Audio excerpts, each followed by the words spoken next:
फिर 3 ऐसे most VVI subjective question करेंगे जो कि 2026 के बोर्ड एग्जाम के लिए बहुत ही महत्वपूर्ण होगी। तो क्लास 12 हिस्ट्री का जो है 3 महत्वपूर्ण सब्जेक्टिव क्वेश्चन इस वीडियो में हम लोग कवर करने वाले हैं। इससे पहले भी हम लोग 3 क्वेश्चन कर चुके हैं जो कि बहुत ही अच्छी तरह से आप लोग को समझ में आया था। तो इस वीडियो में भी हम लोग जानेंगे कि वह कौन कौन से सब्जेक्टिव क्वेश्चन है जो कि 2026 के बोर्ड एग्जाम के लिए बहुत ही महत्वपूर्ण होगी। तो चलिए जानते हैं। देखिए पहला प्रश्न है हमारा, पहला प्रश्न महाभारत कालीन स्त्रियों के विभिन्न समस्याओं को लिखे। यानी कि महाभारत काल जो थे, महाभारत समय जो थे, उस समय जो थे उसमें स्त्रियां के कौन कौन से समस्या थे, स्त्री को कौन कौन सी समस्या झेलना पड़ता था, इसके ऊपर विचार करने को कहा जा रहा है। तो चलिए इस पे हम लोग विचार करते हैं। देखिए इसका जवाब देना है महाभारत काल में, महाभारत काल के समय निम्न समस्या थी। यानी कि इस तरह से लिखेंगे ताकि जो है एक भी मार्क ना काटे, फुल मार्क मिले।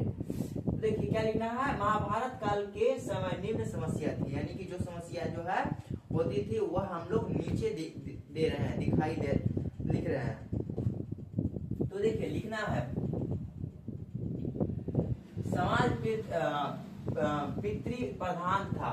यानी कि समाज में जो है पितृ प्रधान था। पिता का धन पर जो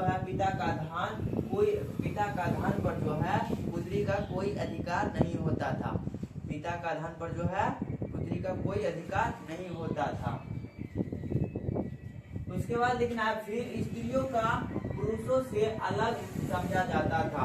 यानी कि जिस तरह से भेदभाव होता है ना अभी, उस तरह से उससे ज्यादा पहले भेदभाव होता था। स्त्री और पुरुष में बहुत अलग अलग होता था। जैसे बोलते थे कि स्त्री जो है घर में बैठा रहेगा और पुरुष जो है बाहर जाके खटेगा। इसी तरह से उस समय भेदभाव होते रहता था।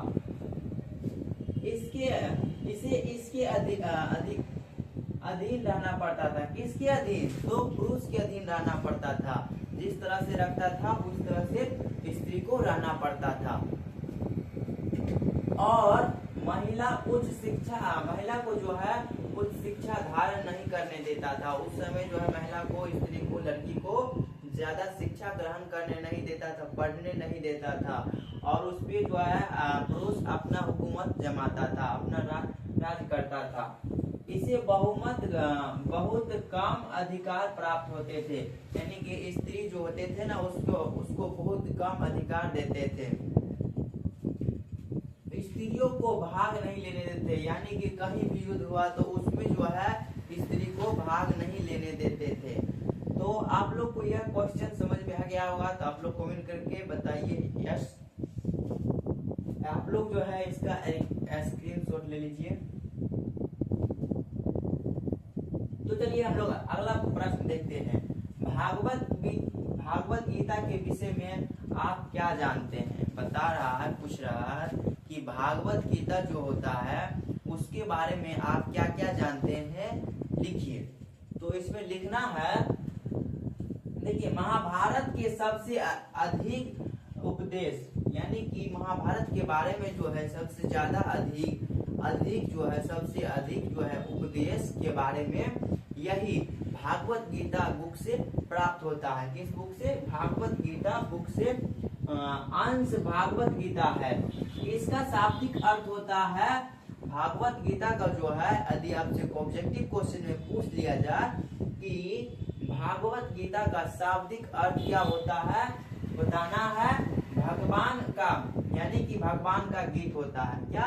भगवान का गीत। यानी कि जो भी कृष्ण भगवान जो है, जो भी अर्जुन को उपदेश देता है, बताता है कि इस तरह से तुमको काम करना है, तो उन सभी का जो है जितने भी उपदेश दिए हैं, बताए हैं अर्जुन को, उन सभी के बारे में जो है इस बुक में पूरे विस्तार से दर्शाया गया है। किस बुक में? भागवत गीता बुक में। युद्ध भूमि में कृष्णा द्वारा अर्जुन को दिया गया है। यानी कि युद्ध भूमि जो है, युद्ध भूमि में बैठकर कृष्ण भगवान जो है अर्जुन को जितने भी उपदेश देते हैं, समझाते हैं कि इस तरह तरह से काम करना है, उन सभी के बारे में इस बुक में विस्तार से दर्शाया गया है। उपदेश है, इसकी मूल भाषा संस्कृत थे, इसकी मूल भाषा जो है पहले संस्कृत थे, लेकिन इसमें जो है अब यह भागवत गीता जो बुक है उसको जो है सभी भाषा में अनुवाद कर चुके हैं, अलग अलग भाषा में अनुवाद करके उसको अलग अलग भाषा में पढ़ा जा रहा है, किसको, भागवत गीता को। लेकिन आज इनका अनेक भाषाओं में अनुवाद हो गया है, भागवत गीता का जो है अनेक भागों में वर्णन हो गया है, यानी कि अनुवाद हो गया है। इसमें ग्रंथों की बात करें तो कुल 18 भाग है, यानी कि इस ग्रंथ में जो है भागवत गीता ग्रंथ जो है इसमें कितने भाग हैं, कितने चैप्टर हैं, तो 18 चैप्टर है। आपसे ऑब्जेक्टिव क्वेश्चन में पूछेगा कि भागवत गीता में कुल कितने भाग हैं, यानी कि चैप्टर है, तो 18 भाग है। वही महाभारत युद्ध कितने दिनों तक चला था, तो महाभारत का युद्ध भी जो है 18 दिनों तक चला था। और पुराणों की संख्या भी कितनी है, तो पुराणों की संख्या भी 18 है। तो ये सब आपको याद रखना है, क्योंकि यह सब जो है very most BPI objective question बनता है। तो आप लोग को 2 क्वेश्चन समझ में आ गया होगा, तो इसका भी आप लोग जो है स्क्रीनशॉट ले लीजिए। उसके बाद हम लोग नेक्स्ट प्रश्न देखेंगे। तीसरा प्रश्न कौन सा है, तो देखिए तीसरा प्रश्न है, महाभारत के वर्ण व्यवस्था पर प्रकाश डाले। महाभारत में जो है वर्ण व्यवस्था था उसके ऊपर प्रकाश डालने बोल रहे हैं। तो जैसे कि हम लोग पिछले क्लास में जाने थे कि कौन कौन से जाति हुआ करते थे और उसका जो है जन्म कैसे कैसे हुआ था, कौन देवता के मुंह से हुआ था, तो आप लोग कमेंट करके बताइए। तो देखिए लिखना है इसमें, महाभारत के वर्ण व्यवस्था को 4 भागों में बांटा गया। महाभारत के जो है वर्ण व्यवस्था को कितने भागों में बांटा गया है, तो 4 भागों में बांटा गया है। ये भी ऑब्जेक्टिव क्वेश्चन यहाँ से बनता है कि महाभारत के वर्ण व्यवस्था को कितने भागों में बांटा गया है, तो 4 भागों में बांटा गया है। पहला है ब्राह्मण, उसके बाद है दूसरा क्षत्रिय, तीसरा है वैश्य और चौथा है शूद्र।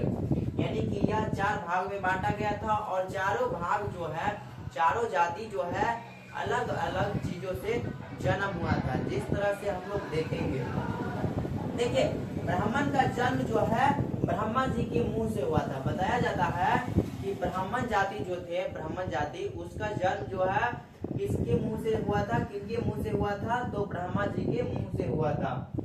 और क्षत्रिय की बात करें, क्षत्रिय की जन्म की बात करें तो उसका शरीर से हुआ था, किसके शरीर से, ब्रह्मा जी के शरीर से हुआ था। और वैश्य की बात करें तो उनका भुजा जो है, भुजाओं से हुआ था, किसके, ब्रह्मा जी की भुजाओं से। और शूद्र की बात करें तो उनका पैरों से हुआ था, ब्रह्मा जी के पैरों से जन्म हुआ था, इसीलिए जो है उसे शूद्र को सबसे नीच जाति माने जाते हैं। तो आई होप एक क्वेश्चन 3 को आप सभी को बहुत अच्छा से समझ में आया होगा। नहीं समझ में आया तो प्लीज कमेंट करके बताइए, ताकि नेक्स्ट वीडियो में हम लोग फिर से रिवाइजिंग करके और अगला प्रश्न के ऊपर देखेंगे। तो आज के लिए इतना ही जाने देते हैं, मिलते हैं नेक्स्ट वीडियो में।